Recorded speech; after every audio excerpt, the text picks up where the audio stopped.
What was the primary mission of the 1946 naval program known as Operation High Jump, and what really happened? Very interesting. Essentially, the World War II had ended. We didn't win. It's just sort of ended. And the Navy had been involved with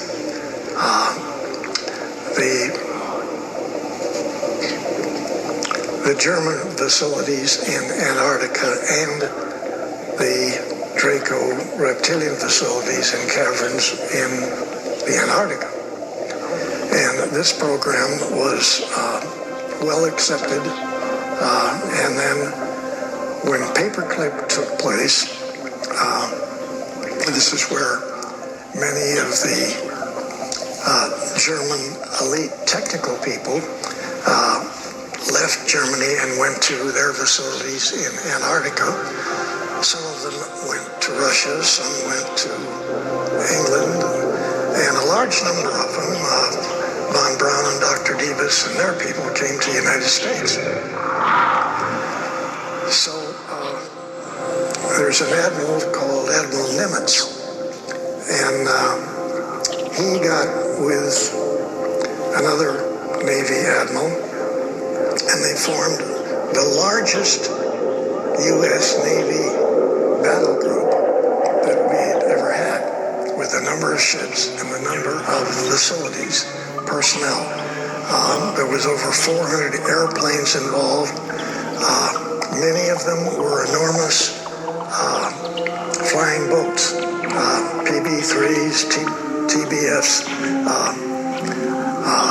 which were all in this battle group that went to our South Pole to clean up the mess down there. Okay.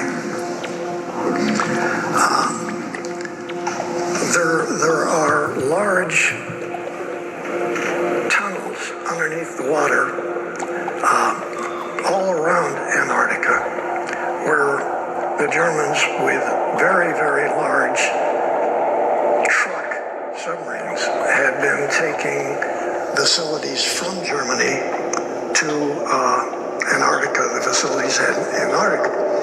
So everybody said, we got Paperclip here in the United States, but you don't realize that 60-70%, even slave labor personnel, were put in these submarines and taken back to Antarctica through these big tunnels to very large facilities. So yes, there were extraterrestrial UFOs there too, and there were some production German UFOs also. So when we got within what you would call battle range of Antarctica, we had already flown half of our aircraft to the other side of Antarctica with the facilities to enter the mainland from the other side. We were going to come in from essentially the Pacific side. So UFOs came up out of the ocean at both sides. They eliminated every aircraft, including all of the helicopters, flying boats. Every aircraft we had were eliminated in about 20 minutes. We had already started operations, landing type operations, and those ships and all those personnel were sunk. They ended up going to the bottom of the ocean off of the coast. So Admiral Byrd and Admiral Nimitz, with the tail between their legs, took off back to the United States as fast as they could go.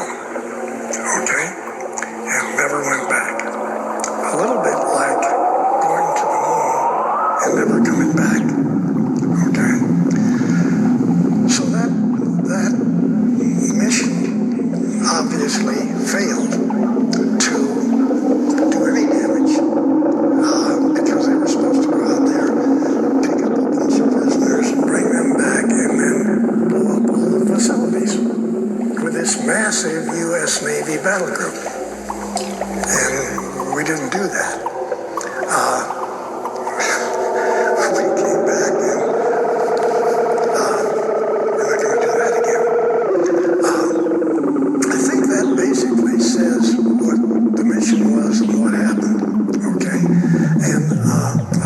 obviously, you haven't gone back again since, and you probably never will.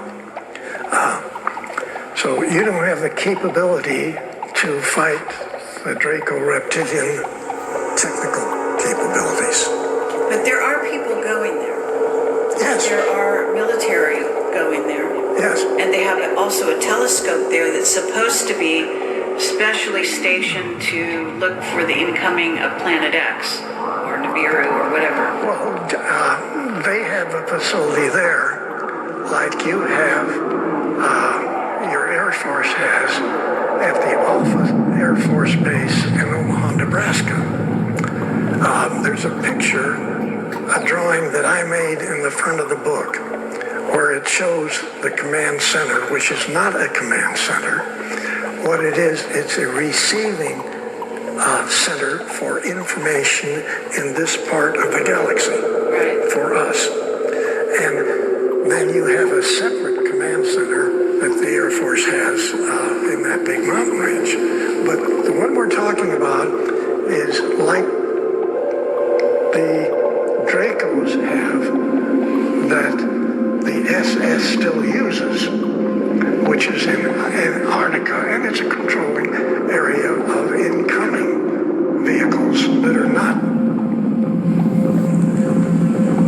German or primarily not reptilian Draco type facilities. They could be Nordic, and they don't want the Nordics there.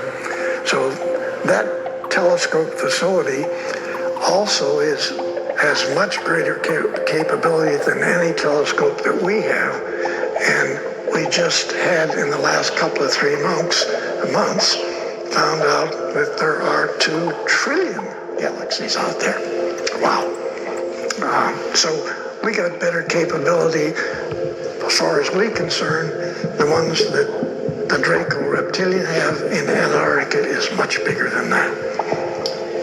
Wow. Okay, but how is it that the humans are let, they do go down there? Are you saying that the ones that are allowed down there are Draco or reptilian, or are you saying that they allow them to come and go because that's some kind of a treaty or arrangement? Well, it's just a arrangement between what was left of the SS and the people that are working in Germany on extraterrestrial vehicles. They have them in production. Still. Today. And you went down there to clean that up, and you didn't win that battle. So there's still communication with even humans from here to Antarctica, and you have Draco reptilian guys running your governments of every country on your planet. Every government. There you go. Wow. That's quite a statement. Does that answer your question?